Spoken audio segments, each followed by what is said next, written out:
গেল বছর প্রথমবারের মতো সিলেটে অনুষ্ঠিত হয়েছিল টি-20 ফরম্যাটের জাতীয় ক্রিকেট লিগ এনসিএল। ভালো সাড়া পাওয়ায় এবার দ্বিতীয়বারের মতো এনসিএল আয়োজন করতে যাচ্ছে বিসিবি। আগামী 14 সেপ্টেম্বর 3 ভেন্যুতে গড়াবে প্রতিযোগিতাটির দ্বিতীয় আসর। আর এ উপলক্ষে সোমবার ঢাকার একটি 5 তারকা হোটেলে হয়েছে টুর্নামেন্টটির গ্র্যান্ড লঞ্চ। অনুষ্ঠানে উপস্থিত ছিলেন বিসিবি সভাপতি আমিনুল ইসলাম বুলবুল। সেখানে বিসিবি সভাপতি জানান, ভবিষ্যতে ওয়ানডে ফরম্যাটে এনসিএল আয়োজনের পরিকল্পনা রয়েছে তার।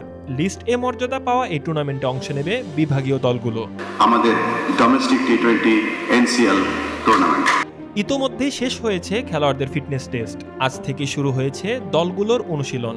নতুন মৌসুমে যুক্ত হয়েছে আরও 2টি ভেন্যু, ফলে এবার 3 মাঠে হবে এনসিএল এর খেলা।